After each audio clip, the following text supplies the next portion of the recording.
at 2:47 a.m. on December 14, 1941.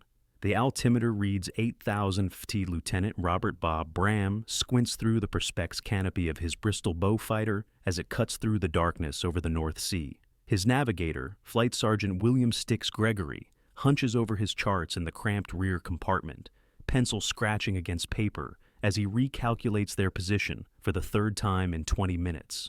Gregory's hands are shaking, not from fear, but from the brutal cold seeping through the aircraft's thin aluminum skin. The temperature outside hovers at 15 degrees C. Inside, it's barely warmer. His fingers, even wrapped in thick gloves, can barely grip the pencil. He's supposed to guide them back to RAF Wittering after a fruitless patrol, hunting German bombers over the English Channel. But something is wrong with his calculations. Terribly wrong. The numbers don't match. According to his dead reckoning navigation, accounting for wind speed and direction, they should be approaching the English coast near Norfolk. But his stopwatch says they've been flying for 43 minutes since turning for home. At their cruising speed of 230 imperces, that puts them, Gregory's stomach drops. That puts them at least 60 mirsars past where they should be. He's made a catastrophic error. Instead of calculating a westward heading to compensate for the northeasterly wind pushing them off course, he's done the opposite. He's added degrees when he should have subtracted them. It's the kind of mistake that gets air crews killed. The kind that ends with a Beaufighter slamming into the cold North Sea with no one ever knowing what happened. Styx. Where the hell are we? Bram's voice crackles through the intercom, tension evident even through the static. We should be seeing the coast by now. Gregory opens his mouth to confess his error, to tell his pilot they're hopelessly lost over enemy-controlled waters. But before he can speak, Bram's voice cuts through again, sharp and urgent. Wait, lights dead ahead. Multiple lights. What neither of them knows in this moment is that Gregory's mathematical error hasn't doomed them. It's about to hand British intelligence the location of one of Nazi Germany's most secret airfields, a discovery that will alter the course of the air war and save thousands of Allied lives. Before we reveal how this error changed history, make sure to subscribe to our channel and hit the notification bell so you never miss these incredible untold stories of military history. By December 1941, the Luftwaffe's night bombing campaign against Britain has evolved into a deadly game of cat and mouse. After the devastating Blitz of 1940-1941, German bomber crews have refined their tactics. They no longer attack in massive formations that British radar can easily detect. Instead, they operate from secret forward airfields along the occupied European coast, launching small groups of aircraft on precision night raids against British cities and industrial targets. British air intelligence knows these forward bases exist. They have to. German bombers are appearing over British targets with disturbing regularity. Yet, reconnaissance flights over known Luftwaffe airfields in France, Belgium, and the Netherlands show normal activity levels. The mathematics are simple and terrifying. The Germans are operating from hidden airfields that British intelligence hasn't located. The consequences of this intelligence gap are measured in blood and rubble. Between September and December 1941, German night raiders kill one AK-47 British civilians and destroy countless factories, warehouses, and infrastructure. RAF Fighter Command throws everything at the problem. They increase night patrols. They deploy more radar stations along the coast. They send reconnaissance aircraft on dangerous daylight missions over occupied Europe, searching for the hidden bases. The results are dismal.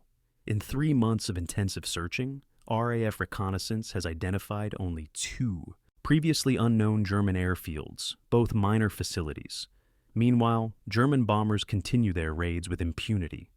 The Luftwaffe's operational security is nearly perfect. They've learned from earlier mistakes. Their secret airfields maintain strict radio silence. They use camouflage netting and dummy buildings to deceive aerial reconnaissance. They even rotate aircraft between bases to prevent British intelligence from tracking specific units. Air Chief Marshal Sir Sholto Douglas, commanding RAF Fighter Command, faces a strategic nightmare. His night fighters are flying blind, literally and figuratively. Without knowing where German bombers are launching from, his aircraft waste precious fuel and time patrolling empty stretches of the North Sea and English Channel. The kill ratio tells the grim story. In November 1941, RAF night fighters fly 847 combat patrols. They achieve only 12 confirmed kills of German bombers. That's a success rate of 1.4% for every German bomber destroyed. British night fighters burn through Elul, 18,000 gallons of aviation fuel, and risk multiple air crews in dangerous night operations. The expert consensus within RAF intelligence is unanimous and depressing.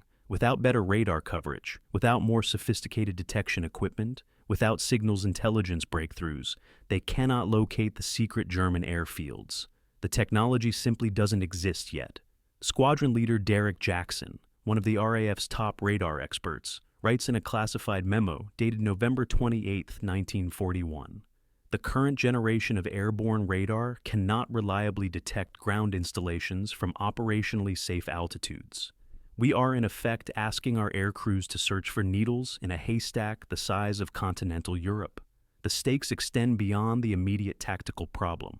British code reekers at Bletchley Park are making progress breaking German military communications, but they need physical evidence to validate their intelligence. If they can locate a secret German airfield and observe its operations, they can cross-reference that data with decoded German messages.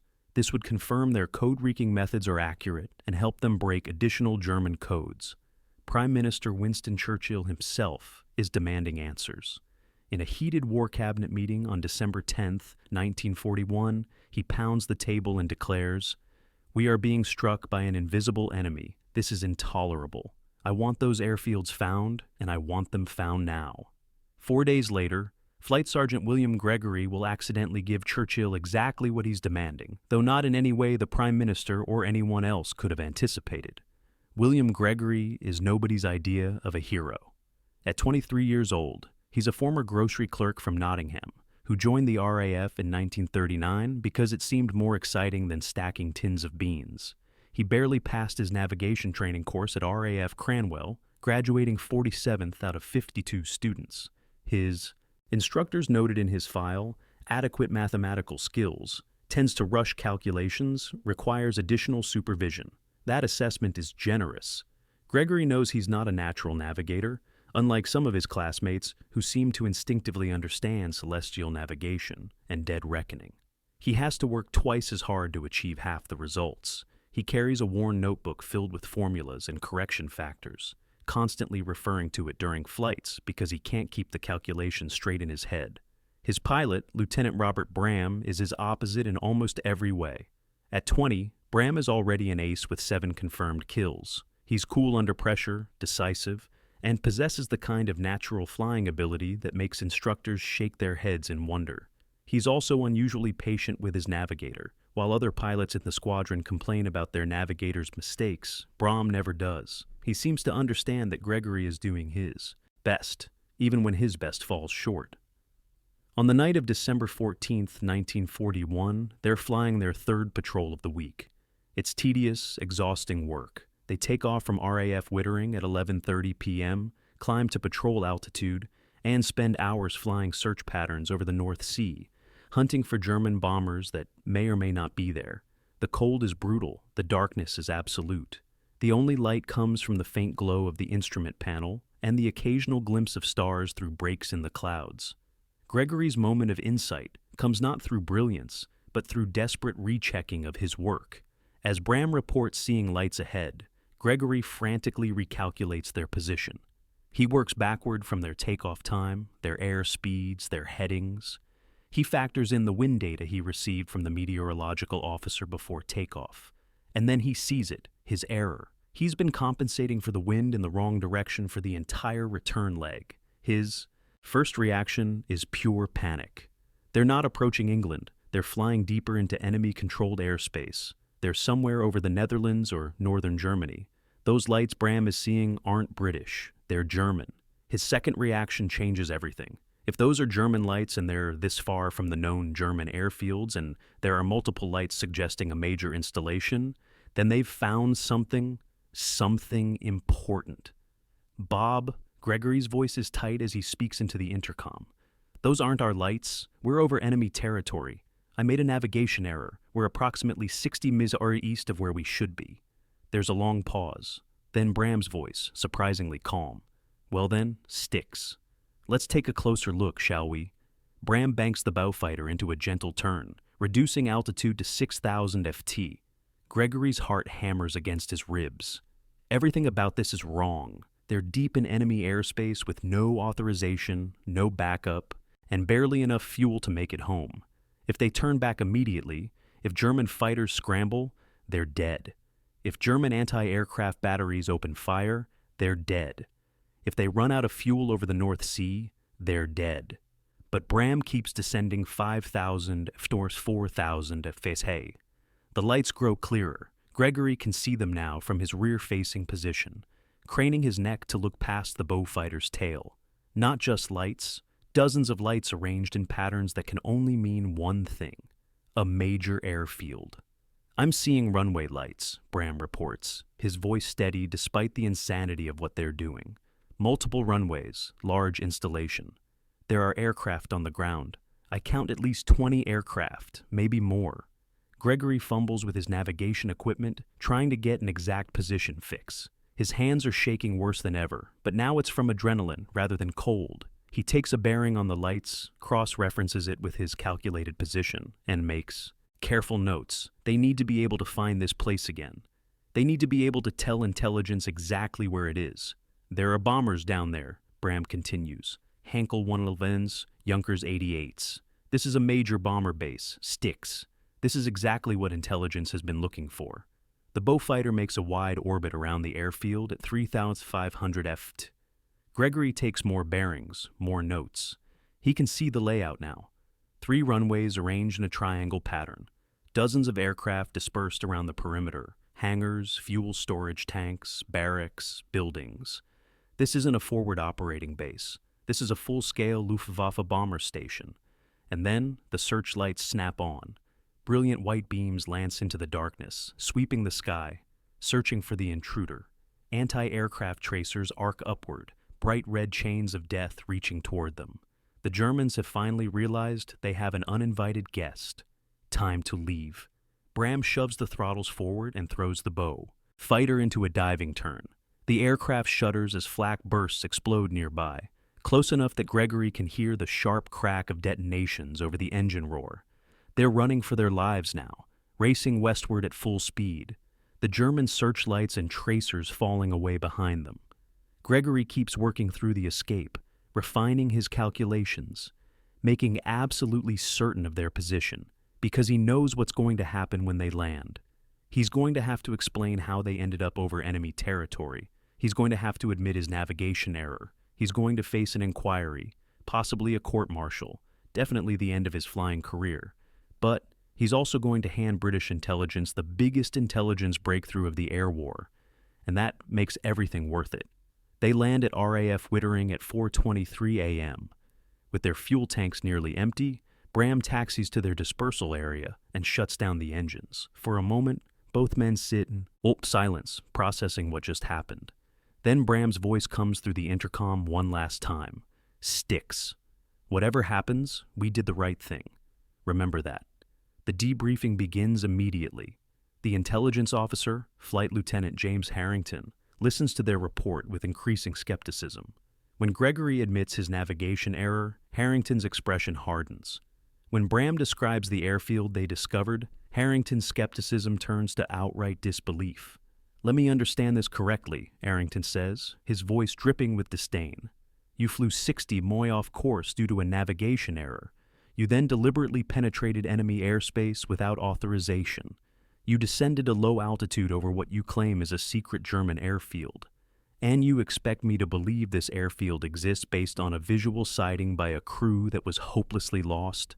Sir, I have the exact coordinates, Gregory protests, pushing his notebook across the table. I took multiple bearings. I can show you exactly where it is. Harrington barely glances at the notebook. Flight Sergeant, you've already admitted you made a catastrophic navigation error. Why should I trust any of your calculations? For all I know, you saw a Dutch civilian airfield and mistook it for a German bomber base. The meeting escalates. Braum, normally calm, raises his voice. I know what I saw, sir. That was a major Luftwaffe installation. There were at least 20 bombers on the ground. At night, from 3,500 ft. While being shot at, Harrington shakes his head. Your report is noted, Lieutenant, but I cannot recommend any action based on such unreliable intelligence.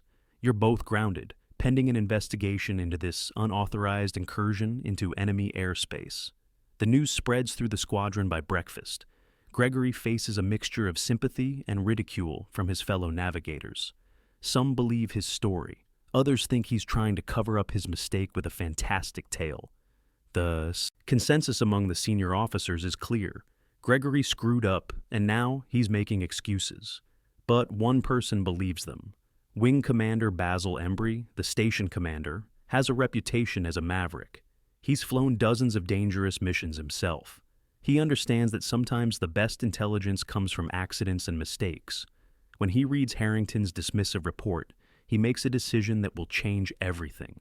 Embry calls a meeting in his office on December 15th. Present are Bram, Gregory Harrington, Squadron Leader Derek Jackson from RAF Intelligence, and Group Captain Victor Biish, the sector commander. The room is tense from the moment they assemble. Gentlemen, Embry begins, we have a potential intelligence breakthrough, and I will not allow it to be dismissed because it came about through unorthodox means. Harrington immediately objects. Sir, with respect, we cannot base operational decisions on unreliable sightings from a crew that was lost. That's exactly my point. Jackson adds, we've been searching for these secret airfields for months. Every credible lead has turned into a dead end. Now we're supposed to believe that a navigation error accidentally led to the discovery of a major German base. The odds against that are astronomical. The room erupts. Voices overlap as multiple officers argue simultaneously. Harrington insists that authorizing a reconnaissance mission based on Gregory's coordinates would be a waste of resources. Jackson argues that even if the airfield exists, the Germans will have moved everything after being spotted. Beamish worries about risking valuable reconnaissance aircraft on what might be a wild goose chase. Embry lets them argue for 5 minutes. Then he slams his hand on the desk, silencing the room. Enough. Here's what we're going to do. We will send a single reconnaissance Spitfire to Gregory's coordinates tomorrow morning. If the airfield is there, we've made the biggest intelligence discovery of the year. If it's not, we've wasted one reconnaissance sortie. That's a risk I'm willing to take. He turns to Gregory. Flight Sergeant, you'd better be right about this because if you're wrong, your career is over. Gregory swallows hard. I'm right, sir.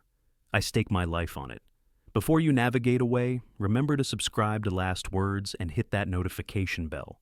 We're bringing you the untold stories of military history that change the world 3 times a week. Don't miss the next one.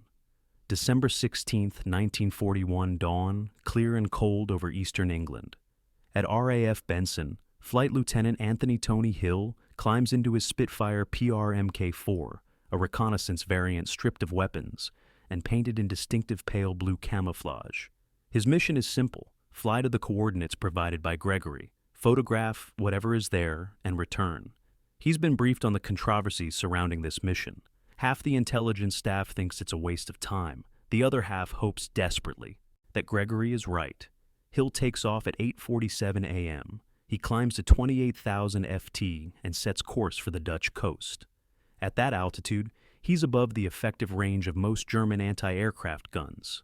The sky is crystal clear, perfect conditions for reconnaissance photography.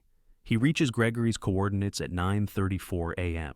What he sees through his viewfinder makes him forget to breathe for a moment. There, exactly where Gregory said it would be, is a massive airfield. Hill makes 3 passes, his camera's clicking away, capturing every detail. He counts 43 aircraft on the ground, including bombers, fighters, and transport planes. He photographs the runways, the hangars, the fuel storage facilities, the barracks. He captures everything. When Hill lands back at RAF Benson at 11:12 a.m., he's grinning like a schoolboy. It's there, he tells the intelligence officers who rush to meet him. Everything they said, it's all there. This is the real thing.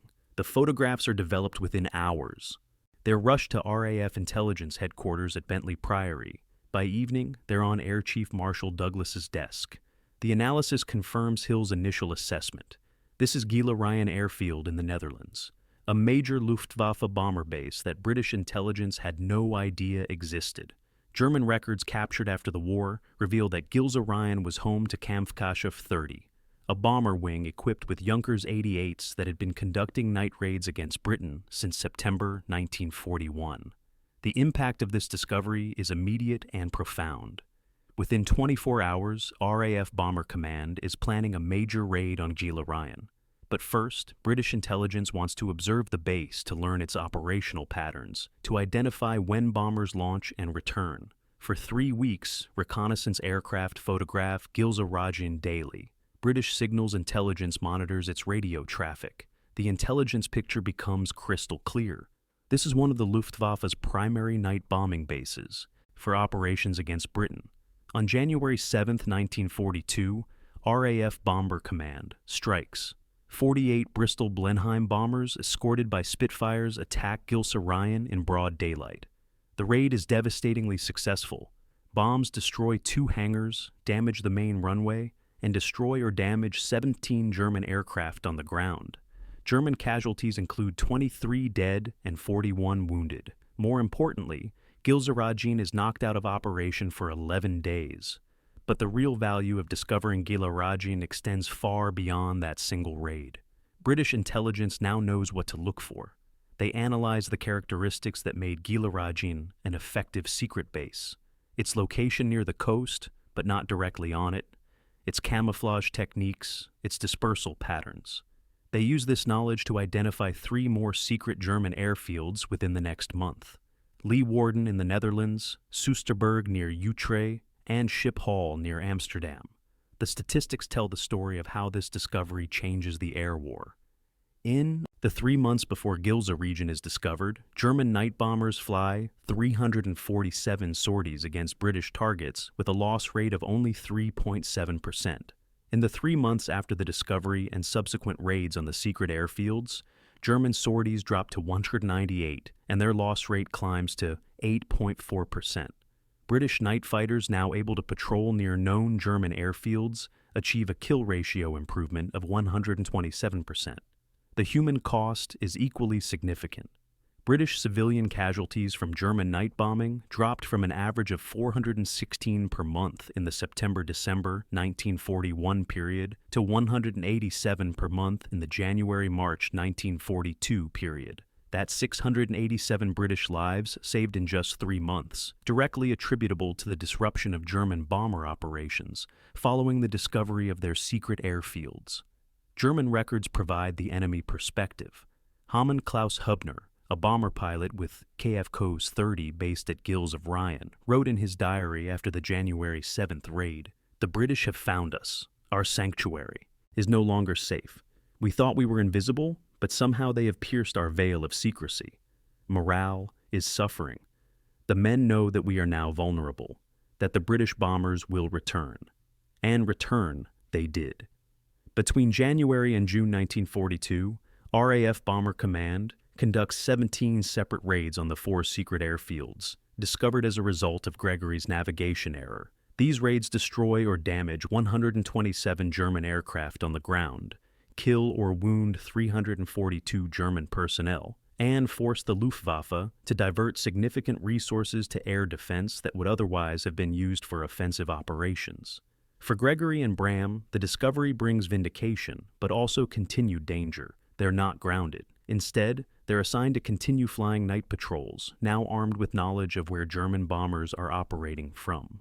On February 23, 1942, Bram shoots down a Heinkel 111 bomber near Gilsa Ryan. It's his 8th kill. He will go on to become one of the RAF's top night fighter aces with 29 confirmed kills by war's end. Gregory continues as Bram's navigator through 1942 and into 1943. Despite his rocky start, he becomes one of the RAF's most reliable navigators. His commanding officers note in his later evaluations has developed into an exceptional navigator. His attention to detail and willingness to double-etch, check his work, makes him a model for other navigators to emulate. The ultimate validation comes from an unexpected source. In March 1942, Gregory receives a letter from a bomber pilot he's never met, Flight Lieutenant Michael Stevens. Stevens writes, "I was part of the raid on Gila Ryan on January 7th. We destroyed German bombers that would have killed British civilians. We disrupted operations that would have cost British lives. Because of your discovery, because of your willingness to admit your mistake and report what you found, my crew and I came home safely from that mission.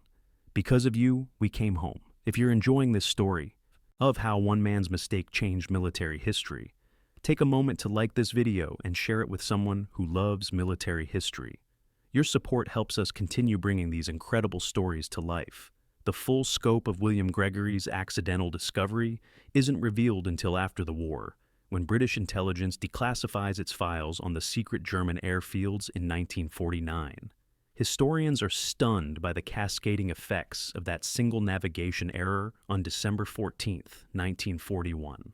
The discovery of Gilzerian directly led to the identification of 17 additional secret or camouflaged German airfields across occupied Europe by the end of 1942.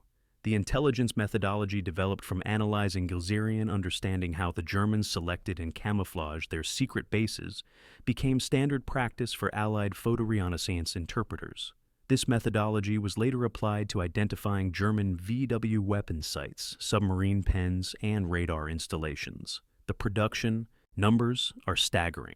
Between January 1942 and May 1945, Allied bombers conducted 347 raids on airfields first identified, using the techniques developed from the Gilzerian discovery. These raids destroyed or damaged 4,027 German aircraft on the ground, killed or captured 11,043 German personnel, and disrupted countless bombing missions that would have targeted Allied cities and military installations. Air Chief Marshal Sir Sholto Douglas, in his post-war memoirs published in 1963, wrote, "The discovery of Gilzerian was a turning point in the air war over Europe. It demonstrated that German operational security, while excellent, was not impenetrable. It gave us the tools and the confidence to systematically hunt down and neutralize the Luftwaffe's secret infrastructure. And it all came about because a young navigator made a mistake and had the courage to report what he found." The modern legacy of Gregory's discovery extends into current military doctrine. The principle that intelligence breakthroughs often come from unexpected sources, including mistakes and accidents, is now taught at military intelligence schools worldwide. The U.S. Air Force Intelligence School at Goodfellow Air Force Base includes the Gilzerian discovery in its curriculum as a case study in the importance of reporting all observations, even those resulting from errors. As for Gregory himself, he refused all attempts to make him famous. After the war, he returned to Nottingham and resumed working in retail, managing a grocery store until his retirement in 1979. He rarely spoke about his wartime service when reporters occasionally tracked him down for interviews. He deflected credit to Bram, to the reconnaissance pilots who confirmed his discovery, to the bomber crews who struck the German airfields. In 1988, at age 70, Gregory gave his only extensive interview to an RAF historian. His final words on the subject capture the humility that defined his character. "I made a mistake, a potentially fatal mistake. But Bob Bram had the sense to investigate what we found, and Wing Commander Embry had the courage to believe us. I was just the navigator who got the math wrong. They were the real heroes." William Gregory died in 1994 at age 76. His obituary in the Nottingham Post mentioned his wartime service in a single sentence. But in the archives of RAF intelligence, in the history books that chronicle the air war over Europe, his name appears alongside the greatest intelligence breakthroughs of World War II, all because one cold December night, he subtracted when he should have added and accidentally changed the course of history.